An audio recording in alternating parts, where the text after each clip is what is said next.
All right. What's up, Tycoon? Super excited for today's video. We're going to be taking a look at a way to hedge yourself in the stock market, and also a way to trade something that you guys can trade, day trade, swing trade, when the market is experiencing some high volatility and things are dropping. Okay. Um, Now, it may not be the best time to buy into some of these right now, because the S&P is already down about 15–16% from its highs. Typically what you want to do is you want to start accumulating some positions when the VIX is going to be lower than 20, right? So this is the VIX on the right here, and this is VXX on the left. Okay, so the VIX is the volatility index. Sometimes it's known as the fear index, and it's basically based off of the S&P 500 options contracts, right? And so I have it highlighted here below 20, from like 20 to 10 is when, let's say, the market is nearing all-time highs at these levels, or, the market is very stable. Okay. It's generally considered a neutral kind of bullish market when the VIX is below 20, a stable market. Those are stable market conditions. And you'll see the VIX continue to go lower and lower, right? But you cannot buy shares of the VIX itself. So one of the main ones that we use in the Options Trading Tycoons Discord is VXX. Okay, and the reason for that is because VXX, if you look here, is the largest and most liquid in the volatility ETF/ETN universe. Okay, meaning that it'll be much easier to get in and out of positions on VXX. All right. Now, they're not perfectly correlated. Okay. We're looking at the same 1 year, 1 day chart for both of them. And you can see that it is different. Okay. So, VXX is not always going to perform identical to the VIX, but, it is very good. So, what you essentially want to do is, as I said, when the VIX, okay, not VXX, but when VIX is below 20, what you can do is you can probably grab some VXX shares as a hedge. Okay. And meaning that, like, you're not going to go all in and just buy a whole bunch of this, because that would be meaning that you're wanting the stock market to fall and you're wanting things to fall down dramatically, right? But if you have a large position in one of the major index funds, or like the SPY or the QQQ, what you can do is you can set a little bit aside of money to the side, right? For when the market starts to fall, whenever we have a pullback, a correction, or, even when we hit bear market territory, right? So we can look here. Recently, we hit lows of 17.3. Let's just say you got in around like 18 or 19 bucks. Okay.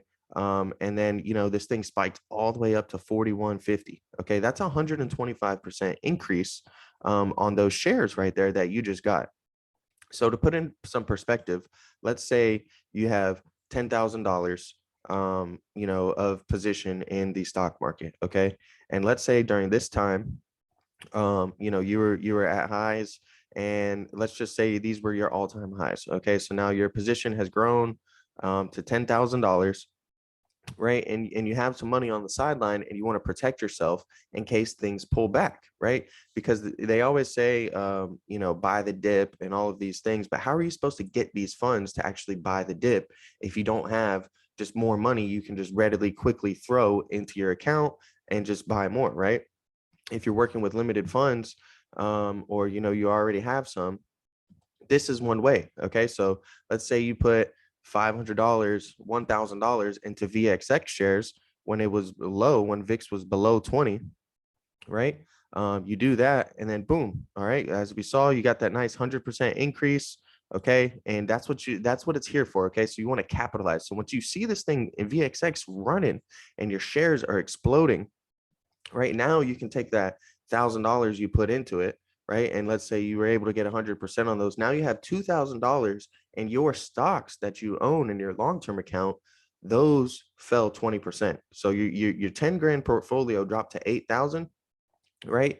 But you had that other 1,000 in VXX shares. So now you have an additional 2,000 to come back in. So now you can come in and you can say, okay, well, I'm gonna, you can either put all of that money into those assets that you like, if you deem they're valuable at these price levels, so you can reinvest at a lower price, Or what you can do is you can just use that and hold on to cash and see what the market is going to do, because you don't want to come in and buy VXX shares when VIX is above 20, when VIX is at like $30, $25. That's not the, a really good time to get into those, right? So what you can do is you can wait to see, are we going to come back down? And is VIX going to drop back down? Are we going to go back into more of a neutral market, right? And if not, then you can just sit with that cash, and now you have something for you to decide what to do on, right? Because a lot of times what you'll see is very explosive moves on VXX and VIX, much more explosive than what you'll see on the SPY, right? So we'll go into that here, and it actually touches on it on this Investopedia article. It says, for example, a 5% drop in the S&P 500 may result in a 15% gain in VXX, right? So that's what I mean. If you have 10 grand in there and boom, it falls down 5%. If you had some VXX shares as a slight hedge, okay, now you gained 15% on your hedge. So now you have that extra capital, and you were able to, maximize gains on the downside and help protect yourself on your losses. Okay. So there's two ways to profit off of it. You can buy VXX when the S&P 500 is declining, or you can short VXX following a price spike once the S&P 500 begins to rally higher again and VIX is falling. So what that means is that's essentially what's going on here, right? You see the VIX climb up really hard, the SPY falls down, and then you're going to see it come back down just as dramatically. Okay, if we look here, VIX, hit 20. It shot up 87%. Okay. And then after it shot up 87%, it fell 50%. So you're going to see these really volatile. That's why it's called the volatility index. And, anytime it's below 20 is when I would recommend to start looking at possibly getting some VXX shares for the long term or for the short term as a hedge. Now, the thing with VXX is that typically, over time, over years, it's not going to really perform too well, okay, because it's an ETN, it's not an ETF, and you have to dive in a little bit more into those to kind of truly understand those statements. But let's just zoom out here and look at the 3-year weekly chart, and you can see over the past 3 years it's gone down and just keep going down and down and down. Of course, it had the huge spike when COVID happened. So this is what I mean. In particular, there was somebody that we found out and actually got the strategy from, who had, just been buying VXX shares as a hedge. And then the COVID crash happened and they made tons and tons of money. Okay. If we look here, it went up 486%. Okay. In just a few days, in like a month. Okay. So really, really big stuff happened there. And that's when it first got brought to my attention. Okay. So if you look, it's currently sitting around like $25, 25.97. It had lows of 17.3 here, but the main thing you want to look at, okay, is going to be the actual VIX, and you want to just determine for yourself if VIX is, hits 20 and we start to go below 20, you want to look at your portfolio and say, okay, well, do I have any downside protection? And if the answer to that is no, then you need to get some type of risk management. And this is one form of risk management right here, is buying VXX shares. Anytime VIX is below 20, preferably below 15, right? Because below 15, then the market is in really strong, it's a really strong territory and things are going up. And the stock market overall tends to go in an uptrend more than a downtrend. So, you have to be prepared to stomach some losses, right?